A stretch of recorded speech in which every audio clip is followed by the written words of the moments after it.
Which fictional character never fails to piss you off?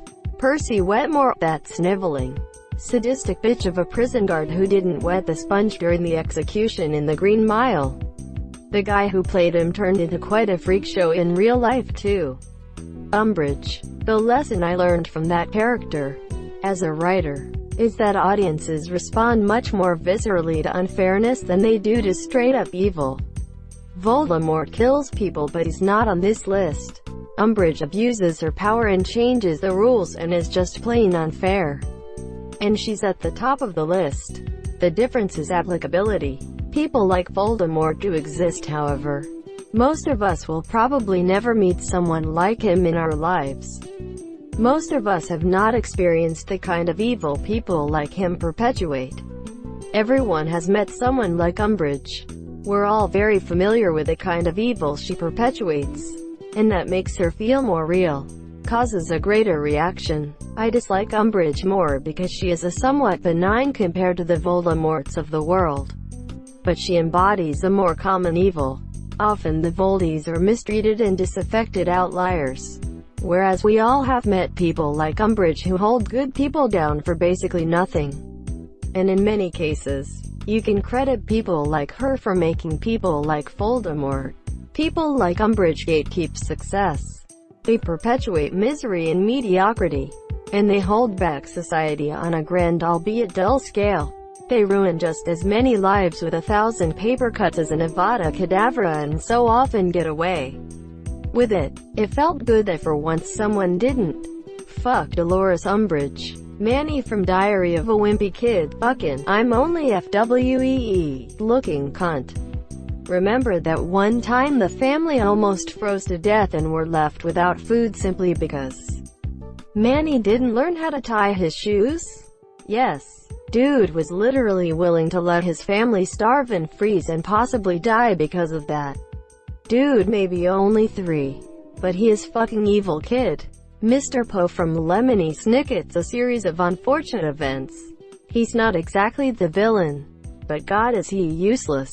Him and the other adults who don't believe the Baudelaire children for some stupid reasons. Theory: the adults did know the children were telling the truth after a while but realized that everyone who acknowledged it had died, so instead they pretended to be complete idiots. Or they were just complete idiots. Ramsay Bolton and, of course, Caillou. Both equally awful human beings. That Punch Bowl lady from Matilda. Oh, but Pam Ferris was so good in that role. She was also Aunt Marge in Harry Potter. Another pretty awful character. Fucking Joffrey Baratheon. I started watching long after the series ended. I kept asking my friend who loaned me the DVD, when is Joffrey going to get what's coming to him? Quote, I hope the actor's excellent portrayal didn't ruin his career. I remember listening to the DVD commentaries on early seasons, and whenever Joffrey appeared, whoever was doing the commentary would break off from whatever they were talking about to say. And this is Jack. Such a lovely guy. Smokes a pipe. Nothing whatsoever like Joffrey. We all love him, and he would totally never murder a sex worker with a crossbow in real life. Like, they really wanted to impress on everyone listening that Jack Leeson isn't Joffrey. Ponkrell. Asterisk asterisk yes, yes, yes, yes asterisk asterisk hashtag YES. Fuck Ponkrell. Scrappy-Doo. I loathed him as kid. I loved the reference to him in Scooby-Doo Mystery Incorporated. There's a wax statue of him in the Hall of Villains the gang has unmasked. Daff is creeped out by it and Fred tells her to look away and that they agreed to never discuss it again. It keeps Scrappy in the lore as a horrible thing that the gang just wants to forget about entirely. Interestingly enough, in the live-action Scooby-Doo movie from 2001, IIRC, greater than, Scrappy is the villain behind the mask. Okay, he was basically piloting a human-like robot, but you get the point. Less than. Bella from Twilight. This cunt moved to a town where everyone wanted to be her friend and be nice to her, and she blew everyone off for a sparkly MF and his cringe family. I loved that movie when I was younger, but if you look at it from someone else's perspective, you'd understand why she had no friends before. Harsh but necessary. Greg Heffley. You'll only realize what an asshole he is when you become older. The books make me feel so bad for Rowley. He's just some poor kid who wants to be a good friend, and Greg just abuses his loyalty and kindness to get whatever he wants. I didn't like him as a kid either. He always came across as entitled and annoying. Dora the Explorer. It's right in front of your fucking face. Stop fucking asking me where it is. Carrot hate carrot to carrot tell carrot you carrot guys carrot but hashtag SHES not a real RXPLORER if everywhere she goes is Maphead. Bella Swan. She's got the wit and personality of wet cardboard, yet everybody bends over backwards to protect her stupid ass. Brew. The paper cut scene in the second movie pissed me off. No one bleeds like that sis is always fucking bleeding. Jerry from Tom and Jerry. Some of you may not know this, but over the course of the series, you can slowly see that little mouse fucker drive Tom insane, even to the point of suicide. He plays the fucking victim all the time. The worst part is, rarely anyone takes Tom's side. No one in the cartoon is able to see that Jerry is a fucking snake. I always thought Jerry was kind of a bitch low-key. Caillou, you little bald-headed cunt. Every adult in Matilda edit except for Miss Honey, the teacher. Don't forget the wonderful librarian who gave Matilda a library card. Kai Wynn, from Deep Space Nine. That role is acted and written so perfectly. It's the same actress who played Nurse Ratched in One Flew Over the Cuckoo's Nest. Louise Fletcher, who is also great in that role. Umbridge before Harry Potter came out. Wynn is the embodiment of lawful evil and personal ambition wrapped in a package that is supposed to be good beyond all measure. Interesting literary parallels between Wynn and some historic Catholic popes though. It's not a specific character, it's more of a trope. I always get pissed off whenever I see the loser character. Examples would be Ernie from George Lopez, Meg from Family Guy, Klaus from American Dad, Toby from The Office, etc. These type of characters often get treated like shit, and most of the time they don't deserve it. Unlike a character like Squidward, who is a loser but acts like he's God's gift to the world. None of these characters are arrogant, narcissistic, or even egotistical. I feel that they are treated the way they are because of sadistic writers enjoy torturing characters in the shows they work for. The Larry Gergich abuse was the worst part about Parks and Rec. At least they redeemed him by giving him an amazing home life. And the largest penis I've ever seen. Toby gets shit, specifically from Michael, to show how irritating and unfair Michael can be. But with Meg from Family Guy, her abuse is the joke. That's it. Let's laugh at Meg because she's a loser. Why is she a loser? I actually don't even know. The whole thing's in poor taste. I was at a Family Guy panel at Comic-Con one year and someone asked about Meg. Seth MacFarlane basically said that the writers were mostly guys. They didn't know how to write a teenage girl. They didn't want to learn how. And they weren't interested in hiring someone who had ideas for her. So they made fun of her because they didn't know what to do with her. Which sucks. If you compare her to a character like Lisa Simpson, who is such a great foil for her dad and her brother both. Meg didn't have to be that smart, but she could have been way more interesting. Olivia Colman's character in Fleabag. She didn't even have to finish her first sentence in a scene and I'd already be pissed off. The absolute worst. Micah Bell. I wish nothing but lumbago onto that rat bastard.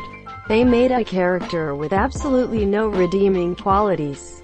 Dinkelberg found Timmy Turner's dad. That cunt Peppa Pig can fuck right off. She and the rest of the family treat Daddy Pig like shit because he is overweight despite being able to move at like the same pace as the rest of the monsieur. Dude should leave his bully family and go somewhere nice. Grandpa Joe, Charlie in the Chocolate Factory, is a straight-up manipulative gaslighting bitch. #fuck Grandpa Joe. Edit. Uncle to Grandpa. lays in bed for 30 years not helping impoverished family hoards money for tobacco, suddenly can walk when there is a chocolate factory to go to, convinces grandson to help him steal from said factory, rages when confronted with his own theft. Yup. Grima worm tongue. LOTR. What a creep. Also Octavian from Percy Jackson. And half the men Shakespeare wrote. Especially that guy from To Tame a Shrew. To be fair, you're pretty much destined to be a creep as soon as you get the name Grima Wormtongue. Fucking Caillou. Heathcliff from Wuthering Heights. I don't understand how anyone can describe him as an anti-hero after he greater than imprisons a 17-year-old girl in his house and forces her to marry a dying man just so that he can steal her rightful inheritance. Less than because of a childhood feud. What an utter bastard. I like it that you are caring about spoilers for a book that's over 170 years old. I once saw a spoiler tag for Gilgamesh.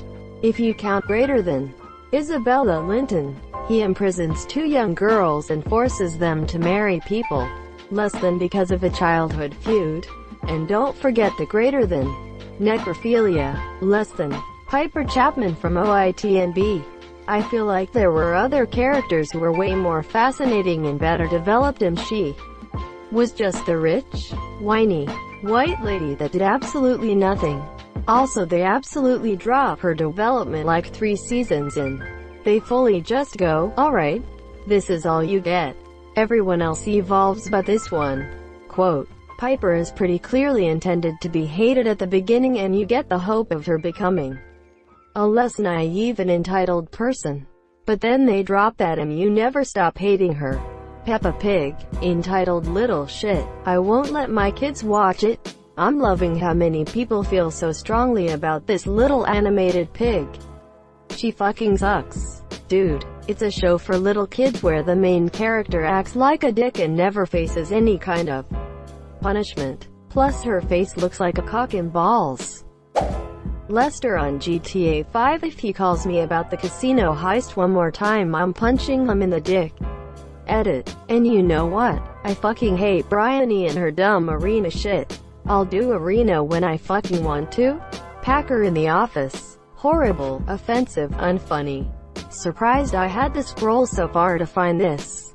He's just gross. Percy Weasley. He just turned against his family, and didn't care until Fred had been killed. Actually, he came around just before Fred died. He was still in prick, though.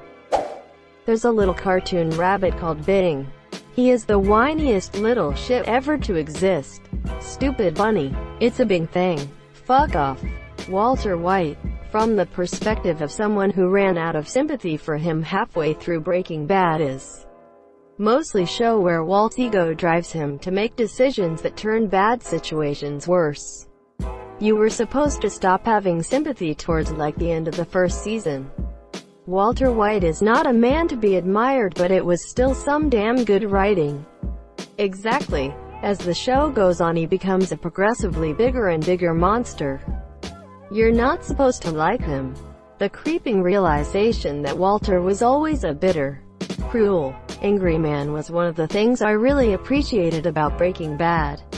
That and the fact that they make you resent Skylar despite her essentially being his victim monsieur.